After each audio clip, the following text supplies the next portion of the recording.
Welcome to our special series on the home kitchen business. My name is Christopher Neufeld of Neufeld Legal, and I am a experienced restaurant lawyer. And in this particular YouTube video series, we're discussing the aspect of the home kitchen business. And in this particular video, we'll be discussing an alternative where, for any number of reasons, you're not able to launch this chef-driven, cook-driven business from your own home. The reasoning might be that you can't renovate, you can't retrofit your own home.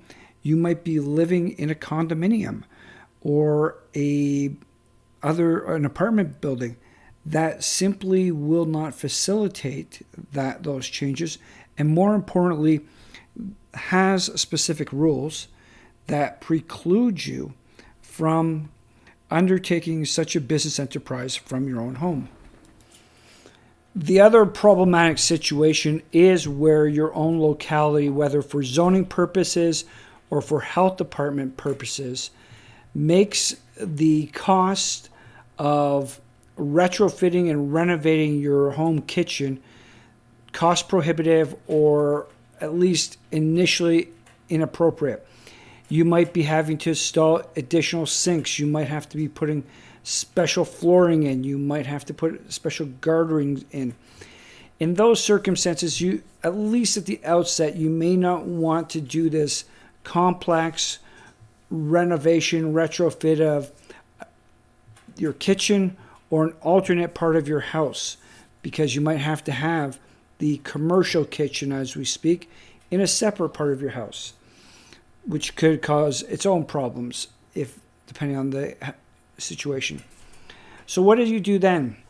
Well, the one option you can look at it, and it's probably going to become ever more common, is the idea of either leasing space or leasing time with respect to a industrial space kitchen.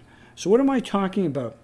I'm talking about a kitchen facility that is not part of a per se restaurant, but is located in an industrial warehousing area and has the appropriate venting.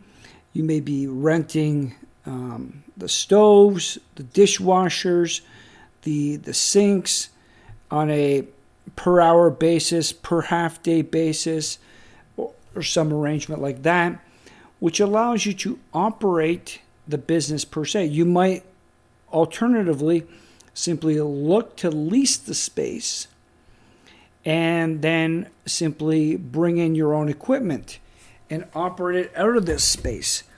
Those are options you do have available to yourself.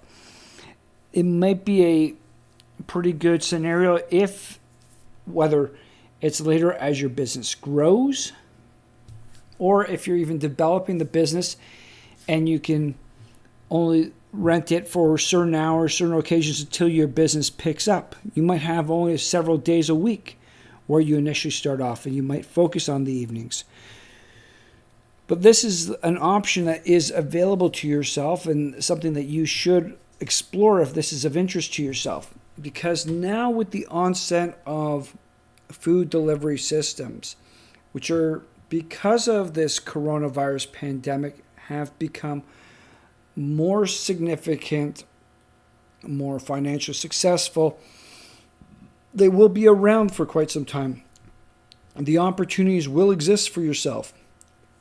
And you simply need to look at ways that you can cut down your overhead and operate your business and do what you want to do the most and the best.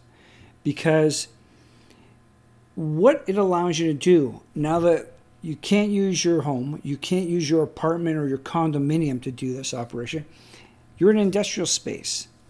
It does not have the capital intensity that an actual restaurant would have. It does not have the revenue margins that you would have. You don't even necessarily, it's all likelihood you're going to have to even franchise this kind of business. You're going to have to find ways to promote the business, yes, but you don't have these extreme costs. The two biggest being the high cost of renting expensive commercial real estate associated with a restaurant. And next, the cost of having significant employees beyond if you get busy enough that you might have another person cooking with you. But beyond that, you're not having wait staff. You're not having bus people. You're not having prep cooks necessarily. You're not having maitre d's, reception people, cleaning staffs, all these kind of bartenders, all these additional features that cut into the cost and the profitability of a restaurant. And as we've spoken earlier, shifted people to want to get back to cooking, get back to being a chef.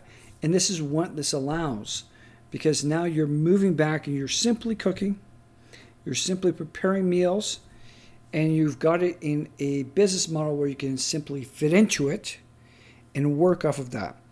And yes, there is a cost, but at the same time, you don't have to have these committed leasing arrangements, because now, even if you're in there if you're renting it on an hourly basis and you say it's not for me, your contract's probably over after the next 2 or 3 times that you've committed to, so you've reserved the place. It might be a bit more, but that's it.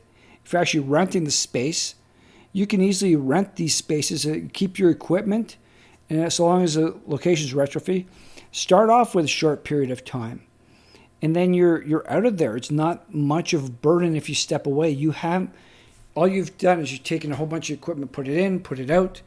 You don't have any fanciness to the place, and you don't have these long-term leases where you see restaurants where they've put in $1 million to build out the restaurant, $1.5 million to build out the restaurant, and then they have 10, 20-year lease arrangements, and they're pretty much stuck there. You're in an industrial space. It's pretty easy to step away from that stuff. There might be some penalties there. You might have some financial obligations, but it's going to be a small fraction of what happens if you get into a restaurant and the restaurant isn't prosperous. I can tell you that much. It's a much more economic, sanity-proving approach to take. So, a clear alternative, something to think about. If you're looking for guidance from a legal perspective, do not hesitate to contact us. Thank you.